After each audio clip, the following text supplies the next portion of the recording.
नमस्कार। आज मैं फिर आपके सामने अपराध की एक और घटना लेकर आया हूँ। आज के अपराध की घटना पुरानी है, बहुत पुरानी है। 2017 की है या कोई 9 साल पहले की ये घटना है, लेकिन ज़रूरी है आपका जानना इस घटना के बारे में। मध्य प्रदेश के इंदौर ज़िले में महू एक तहसील है। MHOW इसका पूरा नाम है मिलिट्री हेडक्वार्टर्स ऑफ वॉर। युद्ध के लिए बनाई गई ये क्षेत्र कैंटोनमेंट एरिया है महू का। वहाँ महू में ही एक पाताल पानी नाम का बहुत ही अच्छा, खूबसूरत और नेचुरल टूरिस्ट स्पॉट है, जहाँ झरने बहुत हैं, घना जंगल है, हरी हरी चारों तरफ वादियाँ हैं, खाई हैं बहुत बड़ी बड़ी, बहता हुआ पानी है और हर तरह के प्राकृतिक आकर्षण उस टूरिस्ट स्पॉट पर हैं। तारीख थी 6 नवंबर 2017। यहीं महू के रहने वाले हिमांशु और श्रेया, ये दोनों प्रेमी जोड़े थे। और उस दिन जैसे होता ना, प्रेमी जोड़ा हमेशा अकेले, शांत और अच्छे वातावरण की तलाश करता है। दोस्तों यारों से सुनी हुई बात, पढ़ी हुई बात कि पाताल पानी इसके लिए सबसे मुफीद जगह है जहाँ जाया जा सकता है। दोनों ने प्रोग्राम बनाया और पाताल पानी पहुँच गए। पाताल पानी पहुँचने के लिए उन्हें बहुत ज़्यादा आइडिया नहीं था रास्ते का और न जगह का। पूछते पूछते वो उसके नज़दीक पहुँचे। हालांकि घर वालों को उन्होंने बता दिया था कि हम पाताल पानी जा रहे हैं घूमने के लिए। बहरहाल 6 नवंबर की शाम तक या 8 बजे, 9 बजे, 10 बजे तक उन्हें घर पहुंच जाना चाहिए था। जब वो 10 बजे तक नहीं पहुंचे और फ़ोन उनका लगाया गया तो दोनों फ़ोन स्विच ऑफ गए। दोनों के परिजनों ने लगाया, दोनों स्विच ऑफ गए, कोई पता नहीं लगा। अगले दिन 7 नवंबर 2017 को दोनों के परिवार थाने पर गए और दोनों की गुमशुदगी लिखवाई गई। पुलिस ने बड़े पैमाने पर तलाश शुरू की। जहां तक उनके मोबाइल का लोकेशन मिला, पाताल पानी के आसपास ही वो लोकेशन मिला जहां तक लोकेशन मिल सकती थी। उसके बाद उनका कुछ भी पता नहीं लगा। पुलिस ने ये अंदाज़ लगा के कि यहाँ ही आए होंगे। हो सकता है उनके साथ कोई दुर्घटना हो गई हो, लेकिन फिर भी बॉडी का मिलना आवश्यक था। बहुत बड़े पैमाने पर पुलिस ने सर्च ऑपरेशन शुरू किया। 1 महीने निकल गए, 2 महीने निकल गए, 3 महीने निकल गए और धीरे धीरे 6 महीने भी निकल गए, लेकिन दोनों का कोई सुराग न परिवार वालों को और न ही पुलिस वालों को पता लगा। खैर, पुलिस अपनी तरफ से कोशिश कर रही थी। दोनों लोगों के परिवार भी काफ़ी रिश्तेदारों के साथ दिन में 2 बार 4 बार पाताल पानी के आसपास जाकर और ढूंढने की कोशिश करते थे, लोगों से पूछने की कोशिश करते थे, लेकिन कोई सुराग नहीं लगा। खैर, वो जो जगह थी जहाँ ये लोग ढूंढ रहे थे, पाताल पानी, मेहंदी कुंड और इसके आसपास की जगह, लेकिन दोनों को कुछ भी पता नहीं लगा। वो दिन बीतते गए, लेकिन परिवार वालों ने आशा छोड़ दी और पुलिस वालों को भी लगा कि अल्टीमेटली इसकी क्लोज़र रिपोर्ट ही लगानी पड़ेगी, लेकिन उन्होंने लोगों से पूछना ताछना, आने जाने वालों से ये नहीं छोड़ा था। तभी एक घटना हुई। करीब 6 महीने बाद एक घटना कह लें, दुर्घटना कह लें, वाकया कह लें, या ये यूँ कह लें कि बस होना था। इसलिए मई 2018 में महू के एक घर में 4 बोरी चने की चोरी हुई। खैर, जांच के दौरान पुलिस को चोरों का पता लग गया। बलराम नाम के एक बदमाश और उसके एक साथी को पुलिस ने गिरफ्तार करके जेल भेज दिया। एक रात जेल की बैरक में दोनों के बीच किसी बात को लेकर झगड़ा हुआ। पहला आरोपी बोला कि तूने अच्छा नहीं किया, मुझे क्यों फंसा दिया, चने की चोरी से मेरा क्या मतलब था।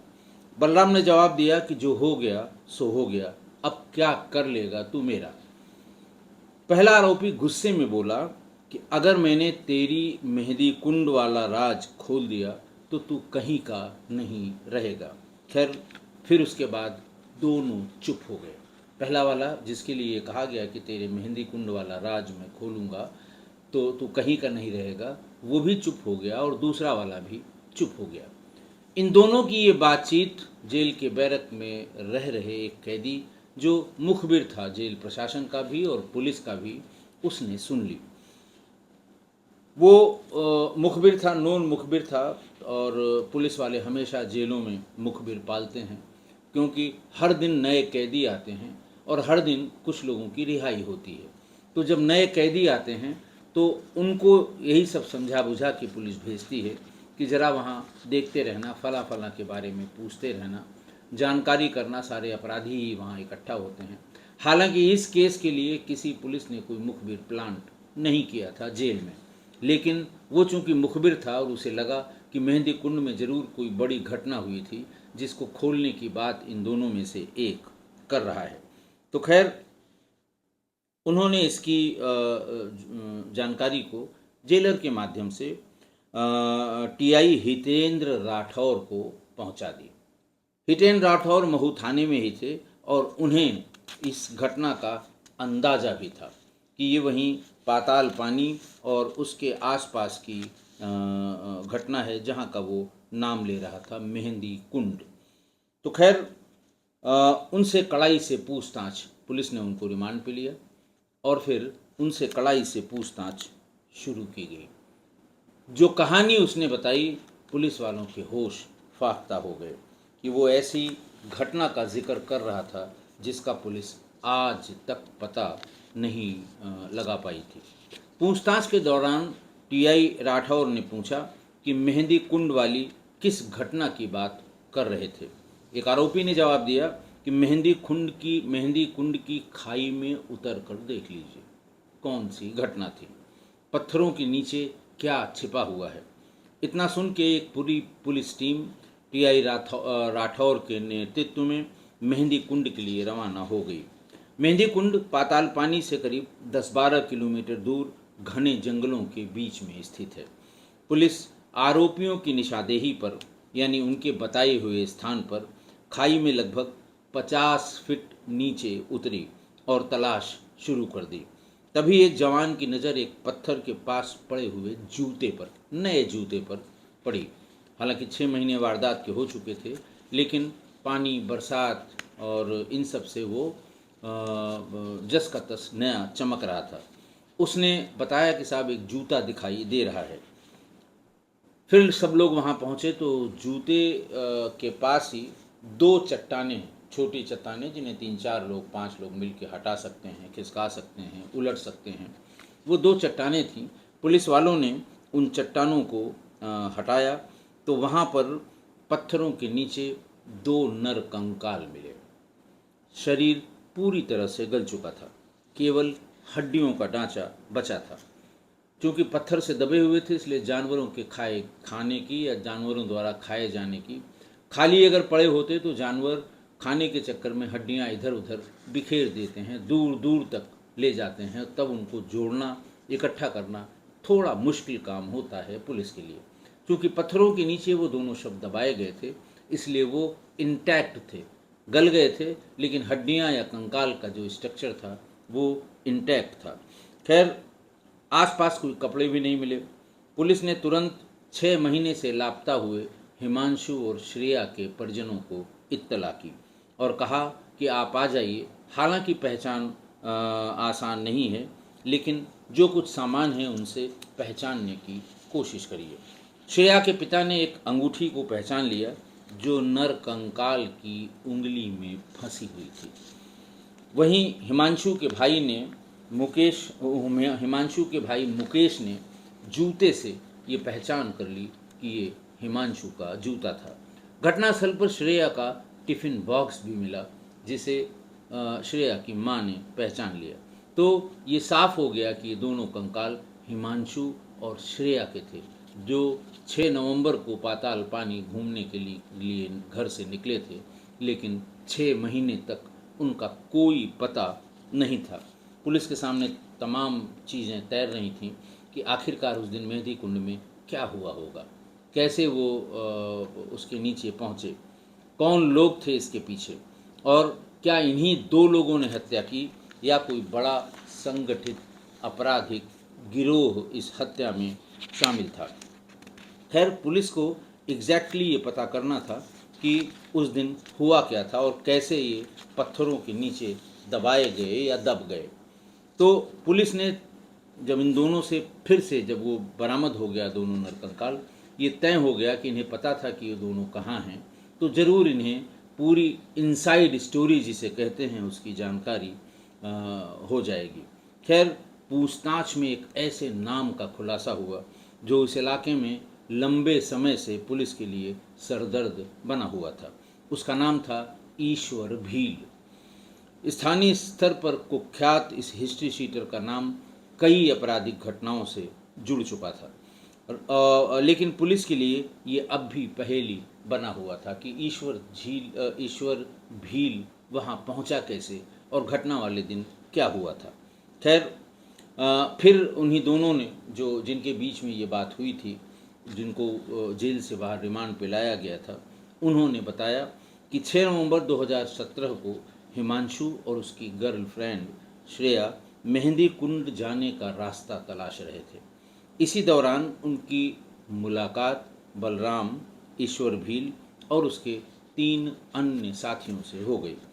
दोनों ने उससे रास्ता पूछा तो आरोपियों ने फौरन मदद करने का भरोसा किया कि मैं आपको सबसे छोटे रास्ते, सबसे सेफ रास्ते से पहुंचा दूंगा मेहंदी कुंड। खैर, उन लोगों ने भरोसा दिया और ये दोनों उनके पीछे पीछे चल पड़े। रास्ता बताने के बहाने आरोपी उन्हें बड़िया के जंगल में स्थित नकोड़ी कुंड के पास ले गए।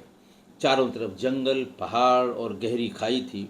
वहाँ आने जाने वाला कोई नहीं था, भूल के भी वहाँ कोई आने जाने वाला नहीं था, न कोई मदद के लिए मौजूद था। यही वह जगह थी जहाँ पर गैंग ने अपना असली चेहरा दिखाना शुरू कर दिया। आरोपियों ने दोनों को धमकाना शुरू किया। उनके पास मौजूद नकदी, सोने की चैन, एटीएम कार्ड और चेकबुक उनसे लूट लिया, लेकिन इनका मकसद सिर्फ लूटपाट करना नहीं था। उन्होंने दोनों के कपड़े उतरवा दिए। इसी दौरान श्रेया ने ईश्वर भील को पहचान लिया और उससे कहा कि मैं तुम्हारे गांव की हूँ, गांव के नाते तुम्हारी बहन लगती हूँ, मेरे साथ ऐसा कुछ मत करो, मुझे छोड़ दो। लेकिन जैसे ही ईश्वर भील ने सुना कि अरे ये तो पहचान गई, दोनों को उनके गैंग मेंबर्स ने दोनों को खाई में धक्का दे दिया और आरोपियों में पहले धक्का दिया, फिर नीचे गिरने के बाद जब दोनों गंभीर रूप से घायल हो गए, उठने में उनको दिक्कत हो रही थी, तो ये सारे के सारे फिर उस 50 फीट गहरी खाई में भी पहुंच गए और वहाँ पर पत्थरों से उन दोनों पर ऊपर से हमला कर दिया। एक के बाद एक बड़े पत्थर उन पर फेंके और उनकी मृत्यु हो गई। नीचे जाकर देखा कि अब ये ख़त्म हो चुके हैं, तो उन दोनों के शवों को पत्थरों से दबा दिया ताकि आने जाने वाले किसी व्यक्ति की शवों पे नज़र न पड़े। ईश्वर भील दोनों के मोबाइल फ़ोन और स्कूटी भी अपने साथ ले गया ताकि कोई सुराग न बचे। यही वजह रही कि पुलिस महीनों तक दोनों को तलाश करती रही, लेकिन कोई सफलता नहीं मिली। जांच आगे बढ़ी तो मामला सिर्फ दोहरे हत्याकांड तक सीमित नहीं रहा। ईश्वर भील और उसके साथियों के बारे में कई चौंकाने वाली जानकारियां सामने आईं। मामले की जांच से जुड़े अब रिटायर हो चुके डीएसपी एसडी मुले के अनुसार पूछताछ में आरोपियों ने स्वीकार किया कि मेहंदी कुंड और आसपास के सुनसान इलाकों में घूमने आने वाले कई प्रेमी युगलों को उन लोगों ने निशाना बनाया है। उन्होंने बताया कि गैंग पहले मारपीट करता था, इसके बाद युवक युवती के अश्लील वीडियो बना लेता था और इन्हीं वीडियो के आधार पर उन्हें ब्लैकमेल किया जाता था। आगे पूछताछ में फिर इन्होंने इंदौर से लेकर गोवा तक अब जो क्राइम इन्होंने किया था, जो अपराध इन्होंने किया था, वही कपल्स को, प्रेमी कपल्स को, नौजवान कपल्स को लूटने, उनको मार देने और उनको ब्लैकमेल करने के लिए वीडियो बनाने का धंधा करते थे। ये पर्यटन स्थलों पर और पिकनिक स्पॉट्स पर ही ये कपल को निशाना बनाते थे। सुनसान जगह पर ले जाकर सारे गैंग मेंबर्स उस युवती के साथ, जो अपने प्रेमी के साथ मिलती थी उन्हें, उसके साथ गैंग रेप करते थे, मारपीट करते थे और उनका सामान लूट लेते थे। खैर, इनका खौफ आज भी पाताल पानी के आसपास के सारे इलाकों में दिखाई देता है। आज भी कई जगहों पर चेतावनी बोर्ड लगे हुए हैं। आपको मैं कम्युनिटी में वो चेतावनी बोर्ड भी दिखाऊंगा जो वहाँ आसपास के इलाकों पर पर्यटन विभाग ने और स्थानीय पुलिस ने लगा रखे हैं। इन पर लिखा है कि पर्यटक रेलवे ट्रैक के पास स्थित बगदा और कुछ गुफाओं की ओर बिल्कुल न जाएं, क्योंकि वहाँ लूटपाट की घटनाएं होती रही हैं। खैर, ये हुआ। खुलासे के बाद बाकी आरोपियों की तलाश की गई। जांच के दौरान 2 नाबालिग आरोपियों को भी गिरफ्तार किया। करीब 8 साल तक मुकदमे की अदालत में सुनवाई चली। आखिरकार 2026 की 6 जून को इंदौर की अदालत ने बलराम मकवाना और हिमांशु को श्रेया की हत्या का दोषी मानते हुए उम्र कैद की सजा सुनाई। नाबालिग आरोपियों का मामला बाल न्यायालय में विचाराधीन है, लेकिन दुखद बात यह है कि इस सारे घटनाक्रम में जो मास्टरमाइंड था, जो गैंग लीडर था, ईश्वर भील, वो आज भी फरार है। सुधी श्रोताओं से कहूँगा, अगर किसी को इस बारे में कोई जानकारी होती है तो वो ज़रूर स्थानीय पुलिस को बताएं, क्योंकि उससे उन 2 बच्चों की आत्माओं को शांति मिलेगी। आज की घटना देखिए, एक नौजवान प्रेमी जोड़े की अकाल मृत्यु हो गई। जाने क्या क्या सपने उन बच्चों ने देखे होंगे। सारी दुनिया देखनी बाकी थी उन्हें।